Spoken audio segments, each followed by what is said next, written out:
Hello everyone. In this episode, I'm showing you how to get started with a Gutenberg block editor in WordPress. I'm making this video for one of my Patreon supporters, one of my VIP Patreon supporters, Steve Davis, who has recently started his own website, backdoor3d.com.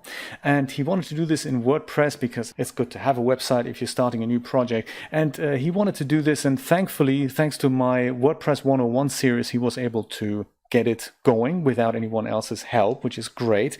And I thought what's missing in that series is really, it's a few years old, the principles are still the same, but what's really missing in that series is a little update on how we use Gutenberg. We've had it since WordPress 5.0. As I'm recording this, we're dealing with WordPress 5.2.2, I believe, and here's how we use it. This is what I know.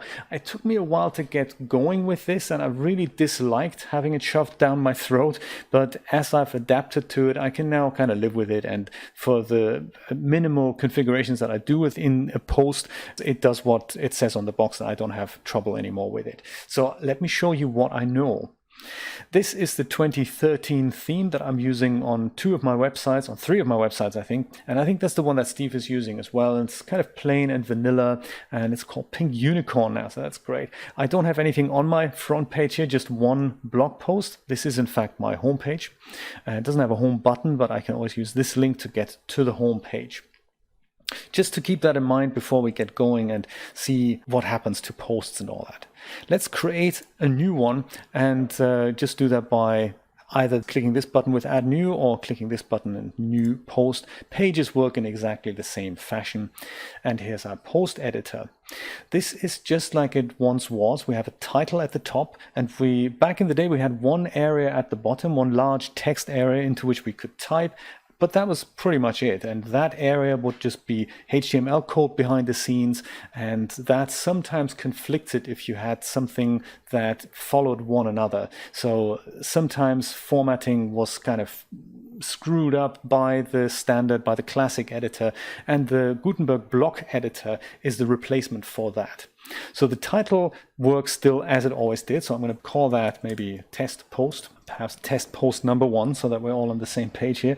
And if I drop down into this area, I can now start typing, which is nice.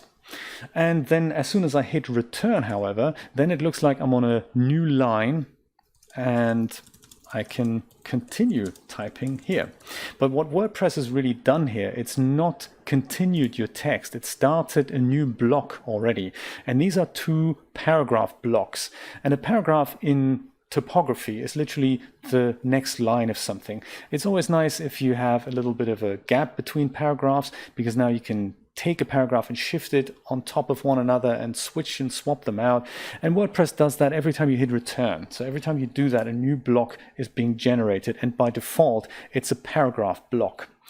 And we'll learn a few other blocks here, block types, and what this means now is if I hit return again, I'm getting another block again. More typing goes here perhaps.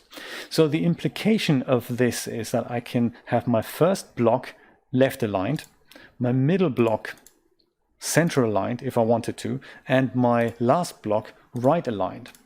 And sadly these things hover over and don't really let me read my post unless I position the cursor somewhere else. But something like this wasn't really possible with the regular classic editor, where you could only adjust and align the whole text overall. It was very difficult to have one part aligned to the left and another part aligned to the right. And I suppose it's not that you would do this every so often, but it shows how Gutenberg works and what you can do with it. So now that I have 3 totally separate blocks, the formatting in each block can be different. And I suppose that's where the power of Gutenberg kind of lies. So if I wanted to move things around, back in the day when you had the classic editor and you typed this and you wanted to have this on top, or let's just take this here for readability's sake. If you wanted to take this and move it above this text, then what you could do is mark the text you wanted to move, left click and drag and just drop it in wherever the cursor appears. Well, that doesn't work anymore. But what does work now, and this is kind of a clever bit, you can move the whole block around. I don't know if this is a bug or not, but if you click into this block here, then you get, when you hover on the left of this block, you get these little icons here. And one of them is this, whatever it is like 3 little dots here. Apparently, and this is supposed to work, you left click and drag on this and then drop this block into place somewhere else. In an ideal world, I suppose there's another line that would appear, but it would appear it's not appearing. So therefore, I don't think this is working, or it's not working in Firefox, which is the browser that I'm using. The idea is that you basically can just drag and drop these things into other places. I've not really had much success with it. But the good news is there is plan B. There's these little arrows here. So whichever block you hover over has these arrows, and they let you move these blocks into different places. So for example, I can take this block here and just click that arrow, and then this block has switched positions with it. And if these icons wouldn't be in the way, I could actually see that properly, but I can't. So it's one of those things. If you hit that again, then the right aligned block goes to the top. Then we have our X first block, and then we have our X second block. So, 1, 2, 3. Order of which has now changed. So that's how these blocks work, and that's how you can move them about. And of course, paragraph blocks are not the only ones that you can use. If this was supposed to be a headline, for example, I can maybe change that, or I can, maybe just go hit return here and then go, this is a headline. Then I can either make sure I type the regular 2 hashes in front of it, and then that'll turn it into a headline. But if I wanted to turn this new block into a headline now, I can also select this symbol here, and that'll change the block type from what it is right now to something else. So if I do that, I can go and turn this into any of these things. I can turn this into a quote, a list, numbered or unordered. I can turn it into a verse, pre-formatted, or I can turn it into a heading. And each block has different formatting options as well. So if I turn this into a heading, for example, then now this by default is a H2 heading. I can also turn that into an H3 or an H4 heading, whatever I like. But I suppose if you have the first heading that you place should be a H2, and then anything underneath there should be a H3, unless you start another H2 so that the document is kind of valid in its markup and formatting and all that. But yeah, so this is that. And again, you can move that headline around any which way you want. Let's just try one more time and drag that into place. Does it work? I see it doesn't. It just doesn't work for me. It's just, maybe it's me. Maybe it's my browser, but I think this thing here, I think just needs work. So maybe the team are working on it. I don't know. I'm not following them that much anymore, I must admit. So that's that for paragraph blocks. Not every block can be turned into something else. So I can turn the headline into something else now. I can turn that back into a paragraph if I wanted to, and format that accordingly. Or I can turn that into a quote. And then the formatting changes, and but it's not all about text. So you can do many other things as well. I'm not going to go through all the blocks here. Perhaps I'm going to turn that back into a headline. I'm going to go and show you what you can do with images. Actually, let's start by taking a larger group of text so that we have more than just these small paragraphs. I'll head over to my lorem ipsum generator here and just go and copy these 3 paragraphs here and put them into my brand new post. So perhaps I don't want the headline here. I can remove that by clicking that context menu here and just remove the whole block. That's an idea. Or I can just go and mark the whole text and just hit backspace. If I hit backspace or delete inside an empty block, then that whole block vanishes as well. That's another way of getting rid of blocks, but removing blocks is another. Or you can just overwrite stuff. So I'm going to go and paste things in here. And because this text was already formatted as paragraphs, WordPress has recognized that and turns this into 3 little blocks. They do have a little indent here at the front, so I think I'm going to go and take that away, just so that we're, that we're perfect. And of course, the other thing is everything's red underlined because my spell correction doesn't recognize fluent Latin. Neither can I speak it, even though I've learned it at school. Interesting, huh? So if I wanted to have a picture in between these 2 paragraphs here, for example, then I can hover over here, anywhere here, and then this little plus icon pops up, and that tells me I can now add a block in here, for example, an image block. So if I do that from scratch, then I get this big list here, a little big box, in fact, Maybe I'll do it over here just so that we can see that on the screen. There we go. This is the whole list here. And these are the most used blocks. So there we go, with paragraph and heading or quote. There's also image and gallery and so forth. But I can also collapse that. And there's many other blocks for your exploration here. There's common blocks, there's formatting blocks, layout elements, widgets, and embeds.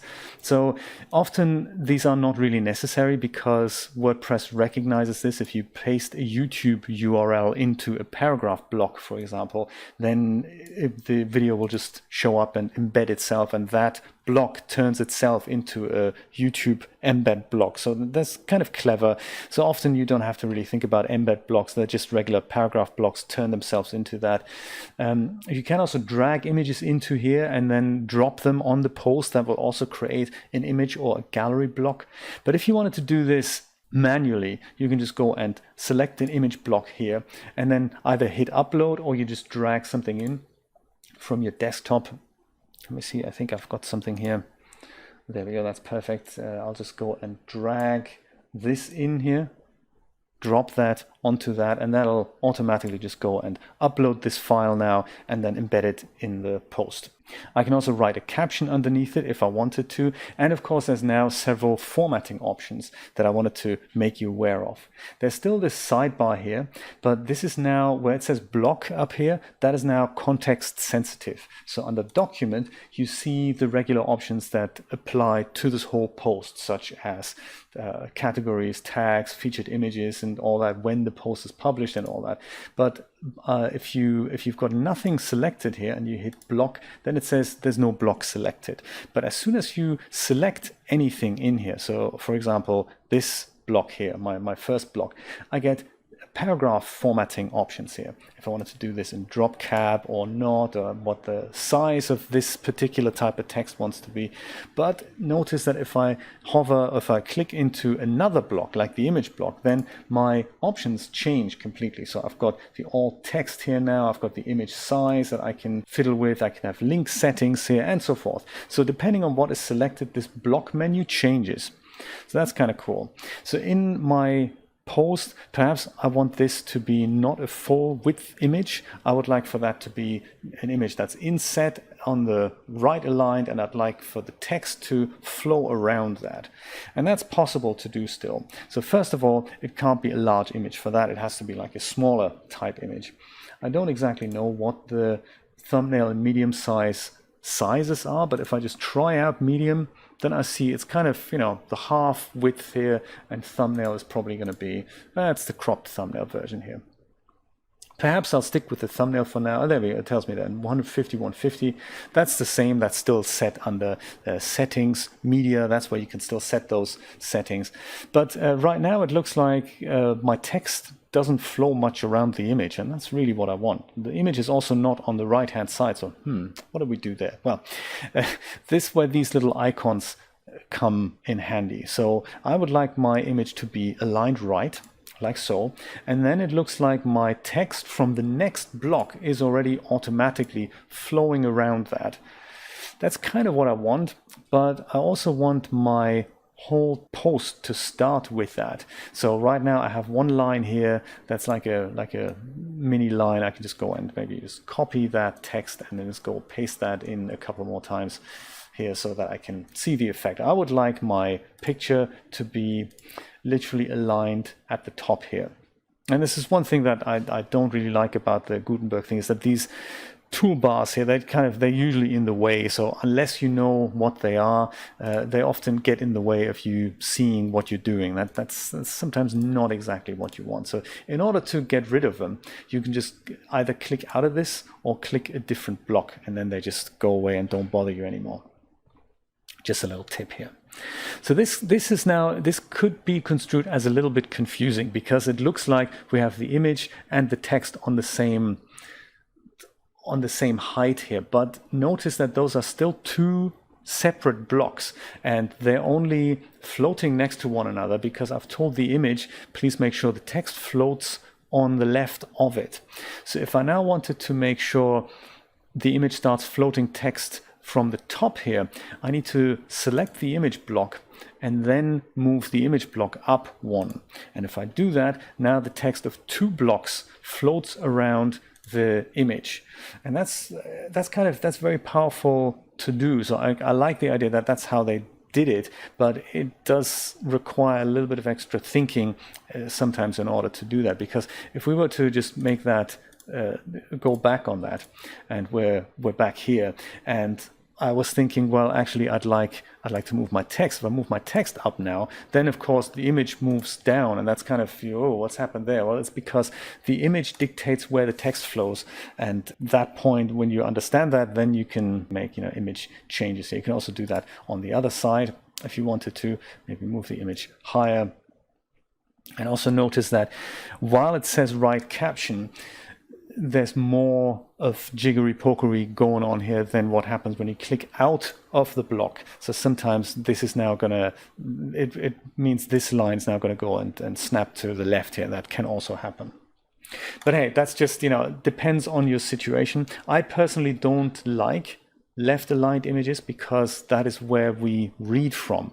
In languages that read from left to right, it is easier for us to read something if that line does not get disturbed. So that's why on left to right languages, it's always nice if you have right aligned images so that your eyes can just see the start of the line without interruptions. Whereas right to left languages like Arabic languages and Japanese and stuff, you would probably want to do that the other way around, because that's the same reading experience for them. They want their start of the line to not change.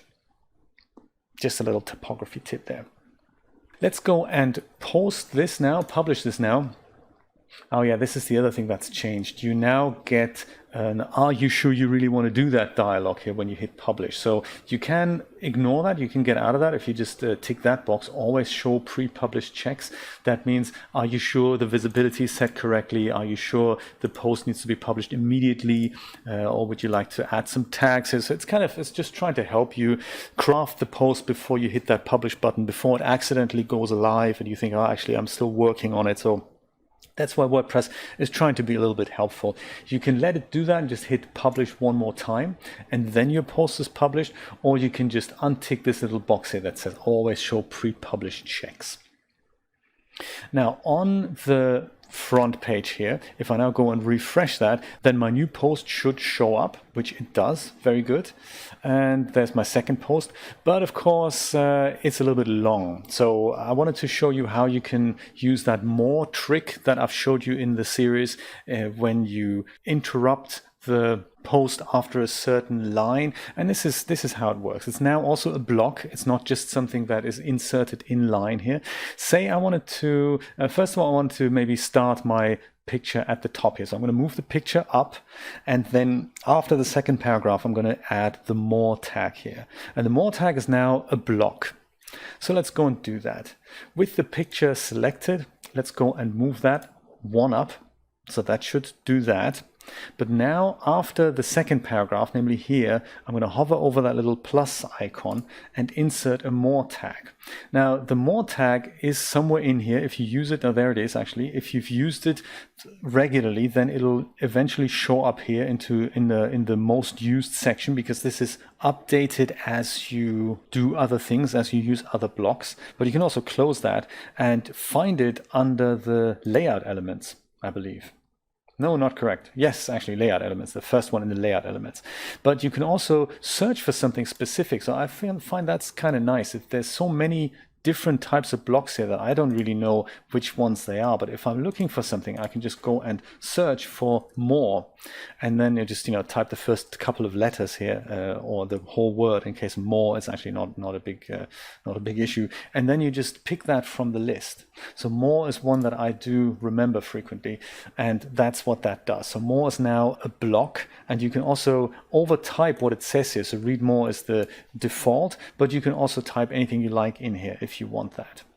And now that that's in here, we can go and hit update, then go back to our front page, refresh the front page, and then we see first of all the image has changed here, and now it says continue reading here. That's perfect. So now if I go on to continue reading, just like it was before, now I see the rest of the post. Or if I go and click the post headline here, then I will see the whole post and all my content is still here. And of course, there's a whole host of other things that you can play with in regards to blocks and Gutenberg. So the classic editor is still available as a plugin if you wanted to use that. And I believe it's still supported until 2021 if you really can't get friendly with blocks. But it's a sign of our times. Things move on, and it's best to get acquainted with these things sooner rather than later, because there will be the point at which you just won't be able to use that classic editor in WordPress anymore, I'm afraid. So that's where, blocks aren't that bad. They're just different to use. There's other types of working like this in WordPress as well. Many other frameworks have introduced things much like Gutenberg, and I suppose that's just WordPress's answer to say, hey, let's make something like that just natively. If you have any questions, if there's anything unclear about how to use blocks in WordPress, hit me up. I might have the answer, I might not, but it's always a good starting point. Thank you so much for watching. I will see you next time. Bye-bye.